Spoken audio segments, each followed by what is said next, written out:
Hey Sam, Hey Logan, what's up? Hi. what do you What's miss up? most about elementary school?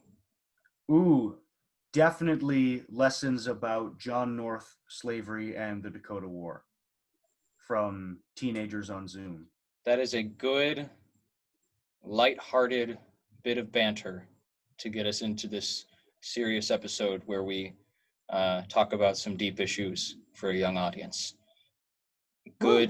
Good banter. Awesome. Okay.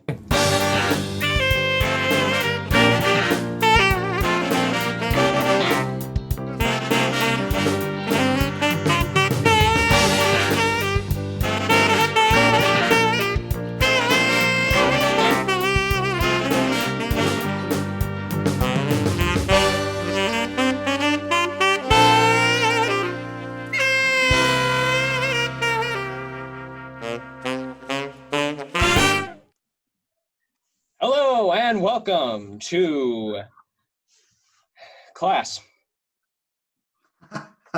That's where we are. That's Why what don't you this give the is. intro today? If there's anyone absent from the last lesson, who are we, Logan? Tuesday. I am Logan Ledman. I am Mrs. Temple's son, and Sam Temple over there is my friend. And we've been making some history videos over the past couple of years, and now we're here to talk to you guys about history. I think I got all those facts correct. So, Almost. Mrs. Temple is my mother. I'm Mrs. Temple's son. But oh, other than that, yeah, right is on. this a new concept for you, Logan? I guess I must have known. I must have known at some point. I don't know. That's Well, that's anyway. that's our other drama. Last time, I think the most memorable part of what we talked about was our understanding we came to about the myth that is Paul Bunyan. His name. Logan, Ah, and he said his whole name. He said the whole name. yeah, how are you doing with coping with that? It's not been easy. I had to go dress up as a lumberjack for a couple days, and there was there's a little bit of crying, but that's crying is good. Uh, yeah, in a general sense. So we're moving on. It's a time of change for everyone. Yeah, Uh, yeah, but so I'm making do with it, yeah. I It's guess. it's good to deal with your emotions in a healthy way and communicate that with your friends and family. That's good. Um, we'll be talking I about tell- change a lot today. Primarily, we'll be talking about change in the community that would eventually become Northfield. Uh, One of the right. big things that we talked about last time was aside from Paul Bunyan, of course, was the Dakota people who lived here, and specifically the Wapakuta. Um, we talked about kind of what their life was like before contact with uh, European and American settlers that came through. Uh, what? How did that change when they came in contact with explorers and traders? That's a great question. So, uh, well, one of the one of the main things that happened was when these two different groups of people met for the first time. The people who had been living in Minnesota for thousands of years and people who were just showing up. Was they had both they both had different ways of living and different, for example, technologies that they learned from each other by coming into contact, and that started up a trade. Uh, they purchase some things, trade some things. If the Dakota thought that the French explorers had something that would help them hunt, for example, they might purchase it from the French explorers, and the French explorers would then, from the Dakota, get, for example, beaver fur. which actually, at the time, beaver fur was the rage all over Europe. Everyone back home in Europe wanted to wear some beaver fur on their head or other parts of their body, but mostly on their head as a Yeah, hat. and Beaver, that's what you're modeling right now, Logan, right? right? Yeah, this is a beaver. This is primarily beaver, Yeah. but the tail's not there, but it's mostly beaver fur, Mhm. and so stuff like that. That's what this is. That's imagine it just a little bit taller, and you've got a beaver hat right there, and it was all the rage. So French explorers would come in and they would want this beaver fur, and they got a lot of it from the Dakota people, and in exchange, for example, they'd give the Dakota people stuff like guns, metal cooking supplies, things like that. And that's what this initial relationship was like between these different groups of people living in Minnesota. Yeah, yeah. Uh, so how did we go from that after that trade relationship? Then people started moving here not just to do business, but also to live their lives. How did that start to happen with Minnesota? Well, it started happening in the middle 1800s. So French explorers started showing up in, like, you know, right around the beginning of the 1800s, and then more and more people start showing up. They start coming. Relatives show up. People from the East Coast who hear about Minnesota want to get out here, and like you said, they start coming not just to do business, but also to uh, build homes and communities. And so it's not just about creating a relationship with the Dakota people anymore. Now it's also about what their own, kind of ideas for Minnesota are like. And a lot of those ideas uh, don't include a place for the Dakota people. As more and more people start showing up, more and more European people from New York, Connecticut, out east, they start building their towns and communities. And what ends up happening is a lot of that, a lot of that building involves pushing out the people who had been living here for a long time. It's on places where the Dakota were canoeing up and down the rivers. People might be building mills, which are large buildings that go into the river, use the river as a power source, and they build dams that block off the river and things like that.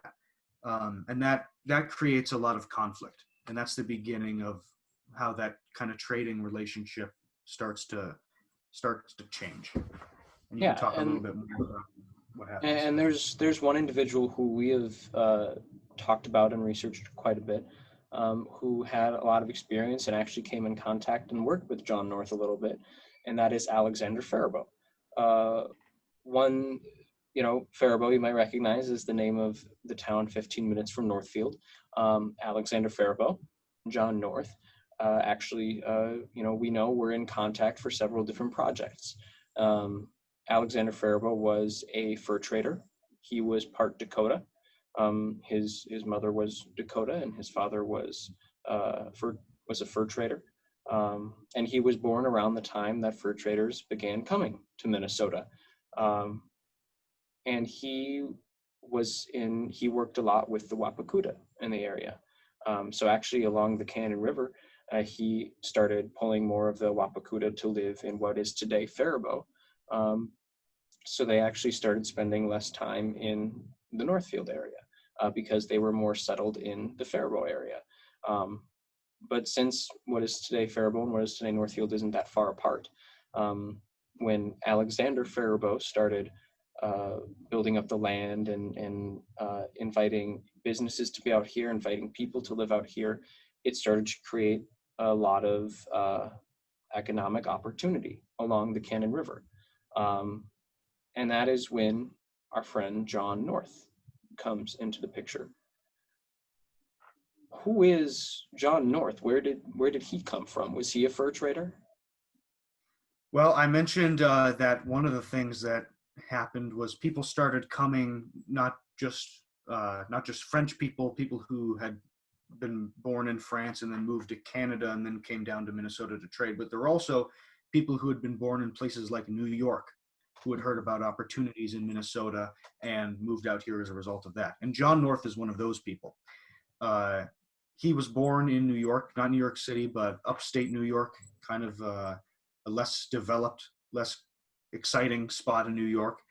Take that, upstate New York. Take that, upstate New York. And his family was ended up being connected to abolitionists through John's first marriage. When he was in his 30s, he had his first marriage to a woman named, and if you can guess the name. Was it Kitty? Or is that Joseph Lee Haywood? What was that? The first one. Pull that up here. This is interaction, participation. John North, wife. Yes. Emma Bacon. Emma Bacon. That's right. That was her name. This was a common name in the area, I suppose. But he married Emma Bacon, and unfortunately, she died. And instead, John married a woman named Anne Loomis. And Anne's dad was actually was a very strong abolitionist. An abolitionist was someone who believed in the end of slavery. At this time in the United States, the system of slavery was still in full force all across the South, and abolitionists were people who believed that slavery had to end. They believed it was immoral, either because they felt that it was against God, or it was un-American, or things like that. And Anne was a part of this family, and John married Anne, and he became a strong abolitionist as a result of that. And he was also a very sick man. He was a person who was constantly getting sick with all kinds of things that would leave him laying in bed needing to be taken care of. And that's how he and Anne actually met. And the general thought around the time when it comes to diseases, which I think is, not entirely wrong maybe, is that the main way you get diseases is just if you live in the East Coast, was generally what they thought. And that if you leave the East Coast, you leave New York and you go to a place out west, all your diseases will go away. That's generally what they thought. And now, Logan, you attend Yale University, and that is in the East Coast. Part of the yeah. And you have since come back to Minnesota. That's right. Have you experienced the disease in your body leaving as you came back to Minnesota?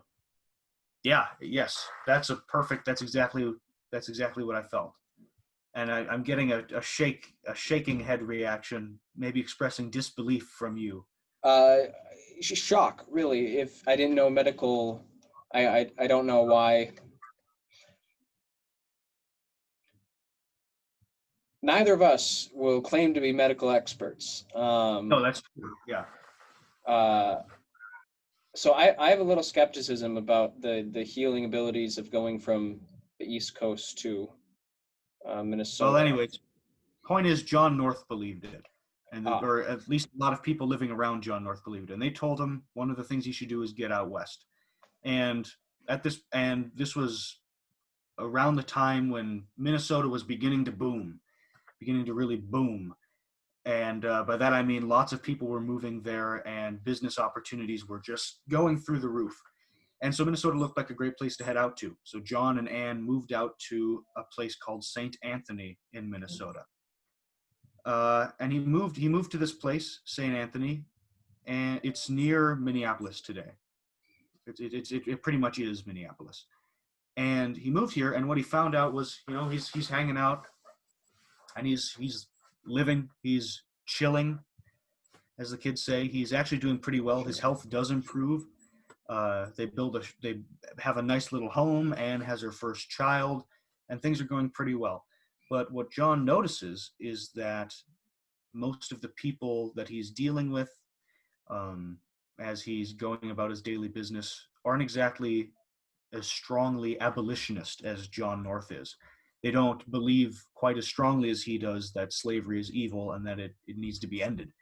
And that's a big problem for John because he's really serious about his beliefs. He really believes what he believes and he believes it to his bones.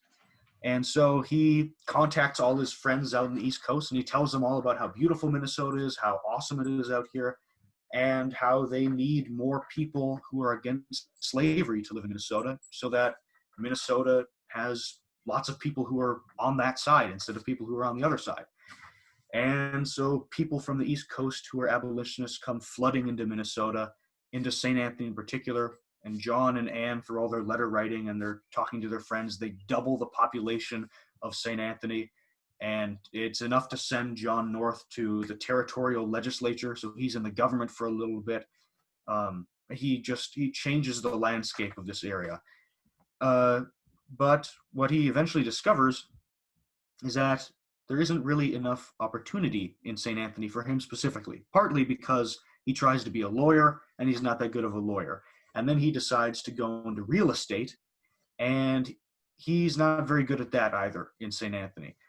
And so he's figuring out what in the world he can do. It seems like he's the only thing he's good at is building a community, getting people together. Exactly. So he tries to find a new way to get people together. And that's when he hears about a place called the Cannon River Valley, a place that had been carved up by Paul Bunyan or glaciers, or whatever you want to call it, and is beautiful. He takes a trip down to this area, what is now Northfield, Dundas, Faribault, this area, and he falls in love with it. And eventually he finds a place to set up a mill. I mentioned mills earlier, and that's really the first step to building a lot of towns in this area, setting up a mill where you can have power and you can have something to sell, often flour or lumber, things like that.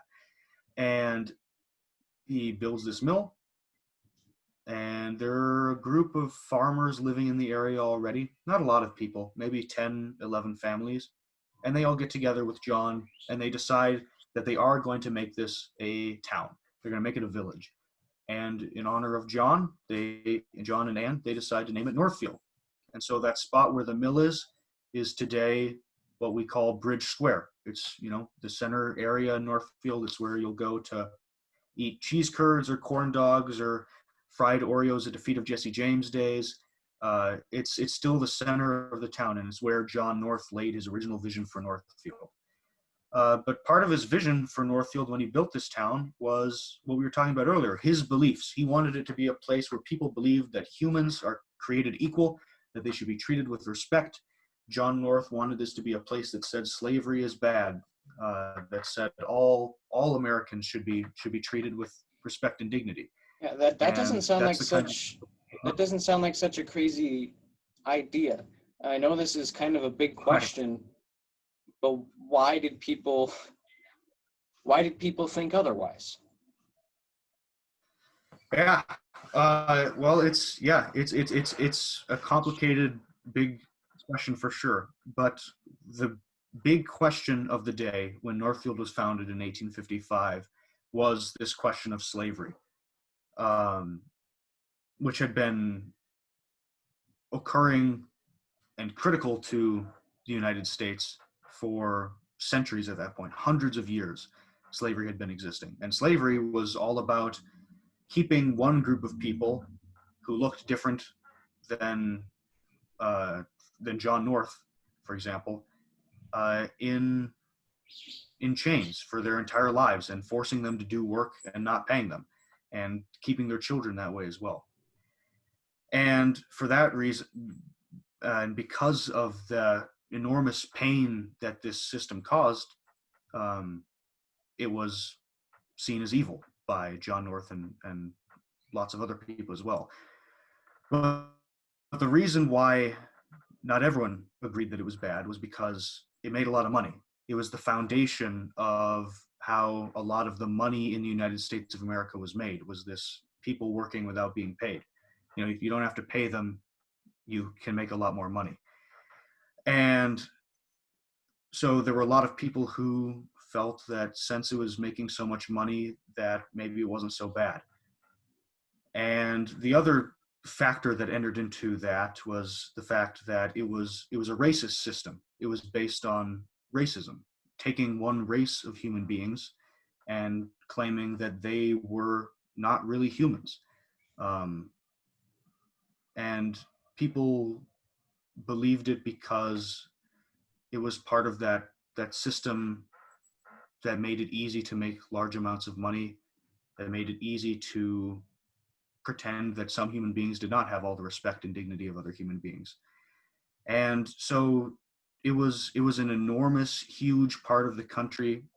And since it was so hideous, lots of people hated it, knew that it needed to end, knew that it was wrong to keep people in pain and force humans to suffer like that. Um, but because it was all about money, it was a central conflict that was really really hard to solve. And by the 1850s, when Northfield was founded, people were killing each other over this in Kansas. People were trying to decide whether Kansas would allow slavery or not, and it was such a violent issue that people would go to Kansas, and there was a lot of violence as a result of this. That's how serious it was. Yeah, you can And see why someone like John North was so fired up about it. Why yeah, he believed it so deeply.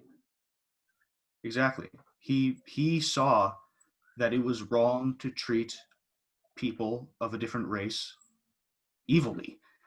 He saw that it was immoral. It was not right to cause other human beings to suffer just because of the color of their skin.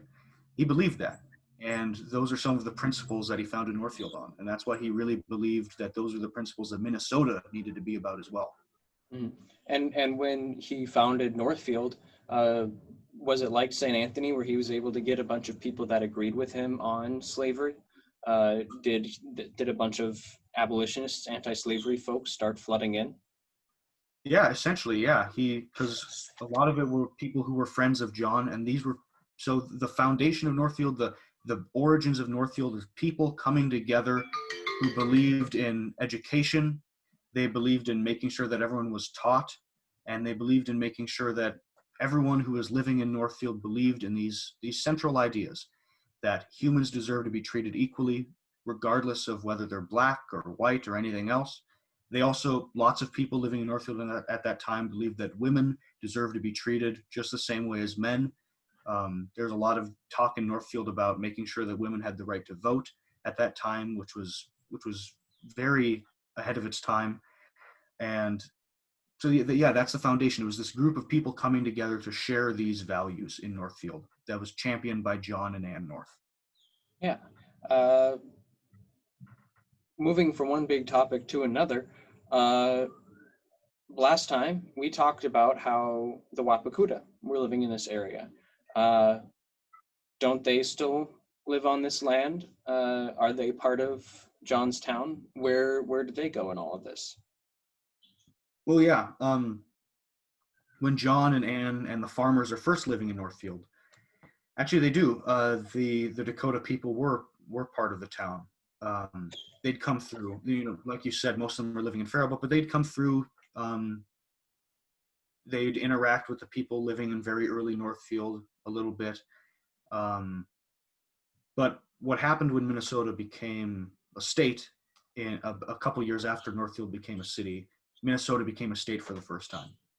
And that also created an explosion of people moving to Minnesota because now it was officially part of the United States of America. And so they all moved here, and all those conflicts that we talked about earlier increased.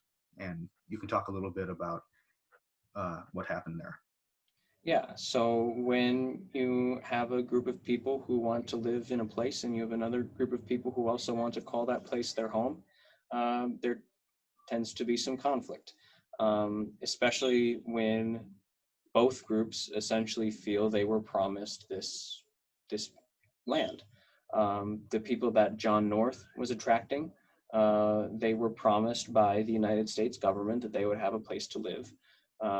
And people like the Wapakuta and the Dakota, who were part of treaties, essentially deals saying, we will give you our land if you provide these goods for us, if you will give us this piece of land, or you will provide us food or weapons or supplies for living, then they can come into that deal.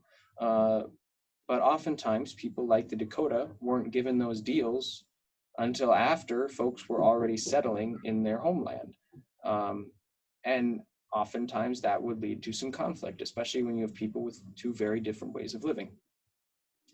The settlers coming in, like John, they believed that if they set out a plot of land, they had a map and they could say, this land is mine, this land is his, this land is his. And that's how it worked. You build a house, that was your land. That was your lawn, that was your farm. The Dakota had a different belief system. They believed that the land belonged to no one. The land simply was. The closest word that we would have to this is that every living thing, everything on the earth had a spirit. That's simplifying a little bit, but a plant is a living thing and they respected it as such. If they needed to use a plant for a medicine or for pieces of their clothing, of their home, if they needed to use tree bark or lumber, they would respect that and they would only take what they needed.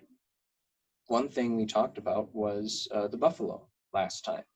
The buffalo was an essential part of living in the prairie area.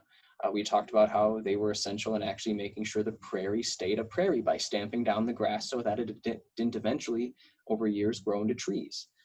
And that was only possible because of the buffalo in the area.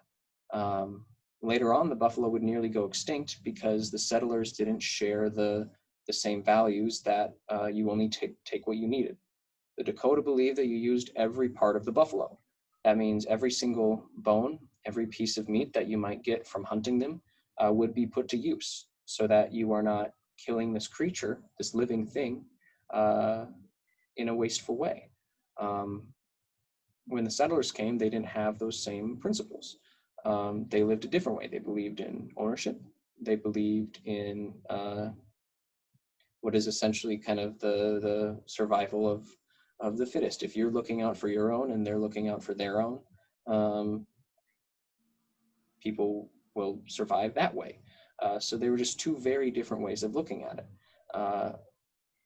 But ultimately, even when the Dakota agreed to these treaties, there were pieces of it that were simply lies or that the US government did not follow. So if they were, the Dakota used to have all this open space and they would essentially be able to go where the supplies were. They could follow the buffalo and that's where their village would be. So they'd have a summer location and a winter location, but with the treaties, they were confined to a small space. And eventually that space was not where Northfield was. They were pushed out of the Cannon River Valley. The Wapakutta were pushed away. So unless they adopted an ownership way of looking at the world, unless they lived the way that the settlers were living, they were forced out and they were viewed as enemies. You mentioned that there were two parts of slavery. There was the money part and there was the racist part. Obviously the two are connected in a lot of places.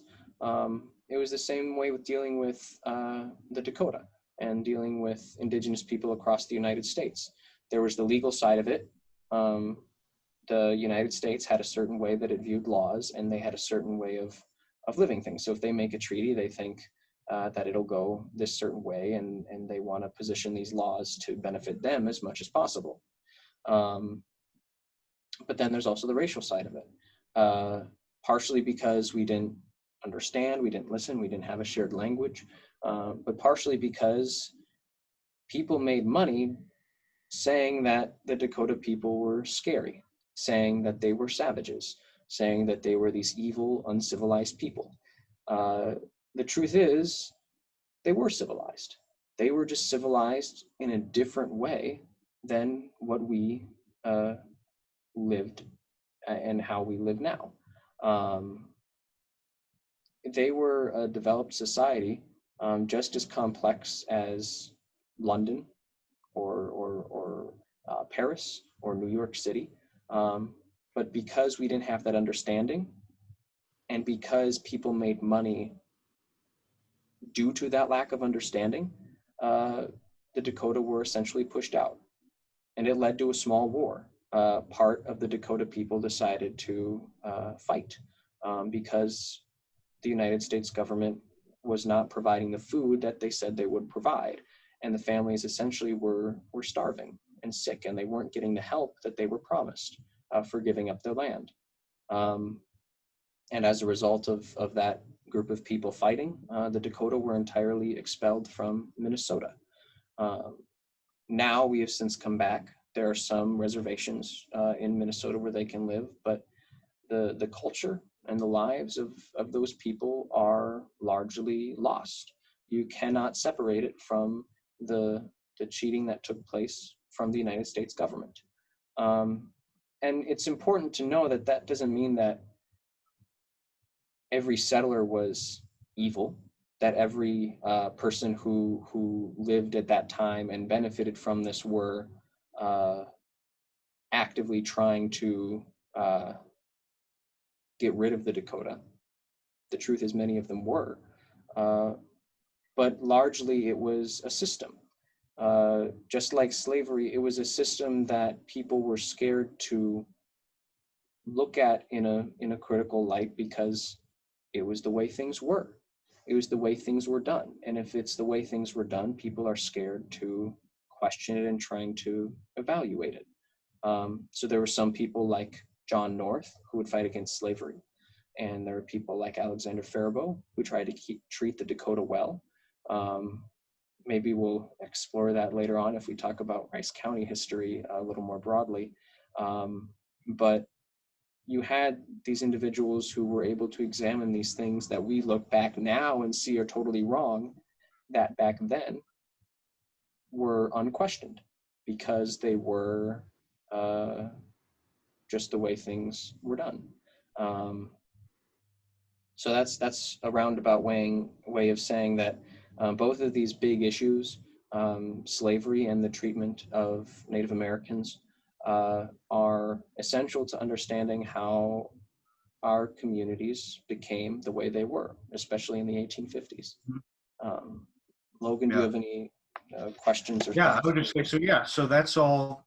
All of that is to say that when John North came here and created the town of Northfield, what was going on in his world was was really really complicated, like you were saying, and really hard to deal with. Even today, it's hard to talk about the things that Sam and I have been talking about here today. But in this time of lots of anger and violence, uh, John North and people like John North who wanted to create Northfield uh, believed that there was a better way, that there was um, a light in the human spirit that said that people were supposed to be treated well, were supposed to be treated decently, and that even with all this really bad things that were going on in the country at the time, they saw something good. They saw something good in each other and in the people who were being mistreated. And that is what they wanted their town to be about. That's what they wanted this community to be about, was about treating people well, with decency and with respect, no matter what was seen as the way things are supposed to be.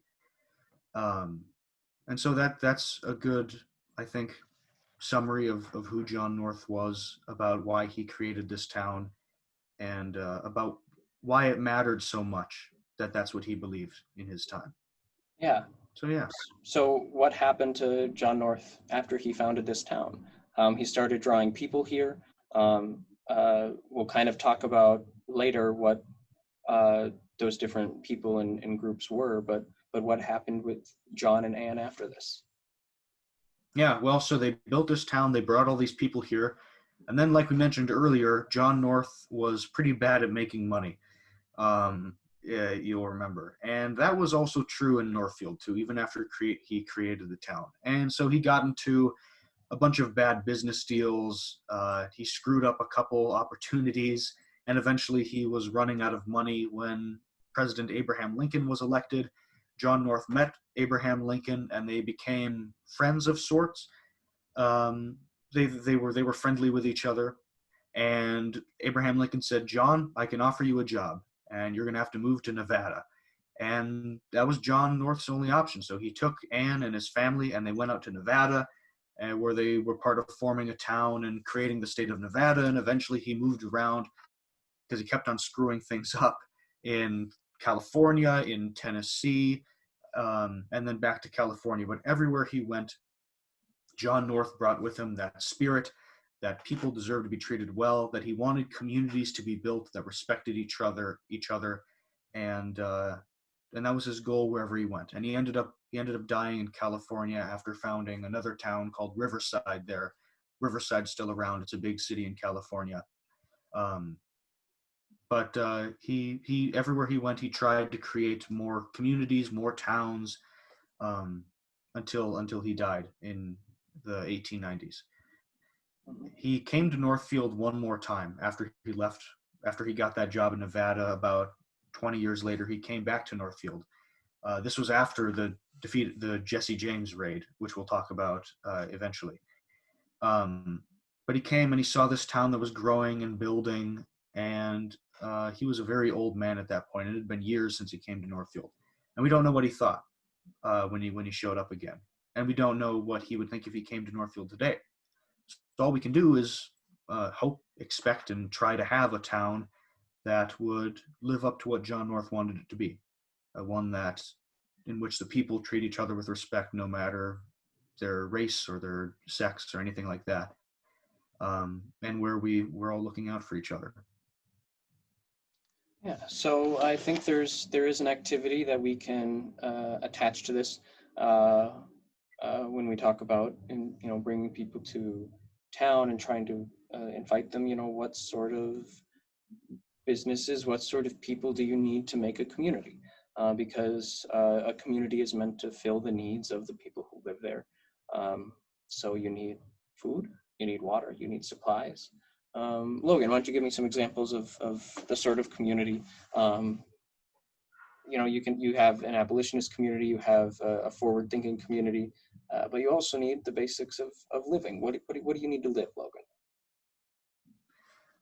Well, I guess you need water to drink. You need food to eat. Definitely true. You need a house. You need housing. So you need stuff to make your house out of. Uh, and you need entertainment. You need social gatherings.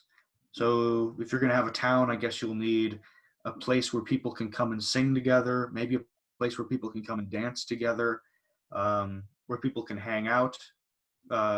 You need a place where people can worship in whatever ways they want to.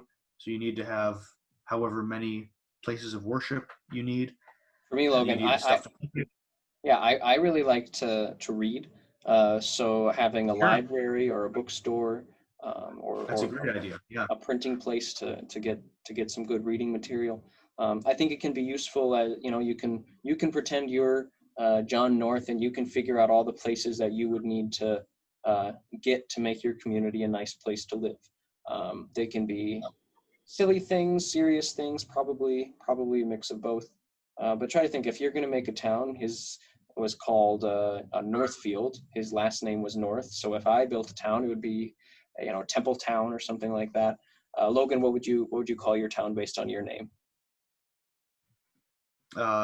It'd be Ledmanopolis. Ledmanopolis. Okay. I'm thinking So big. Yeah. yeah, so if you want to kind of understand the undertaking that John North was having, it's um, you can build your own little community. Um, Give it a so try, kids. yeah. Logan, here we talked about a real life story, a real life person that has this great story about building this community. can you see that maybe we don't need fictional stories like Paul Bunyan to make the past interesting? Isn't there enough there for us to be interested in without having to make things up? Yeah, I mean, yeah, you might be onto something there. You might be. I just I don't. Can't there just be one Paul Bunyan? I'm not asking for a bunch of Paul Bunyans to exist. I just Mhm. need the one. But I don't know. I think you're right though. I think you're onto something. But I'll need to keep thinking about it, and we can let the kids at home can decide whether you're right or not. I guess. Sure, sure. Otherwise, we can always go visit the Paul Bunyan statue in Bemidji. Would you like that? I've been there several times. Yeah. Okay, well, Let's do that. just trying to make you feel better. Okay, I hope everyone learned a lot today. Otherwise, we'll see you next time. Oh wait, that's ending the meeting. I haven't hit record yet. Oh, you haven't. So you need to turn it off. Yes, I need to hit the It hasn't stop it button. hasn't been turned Bye. off.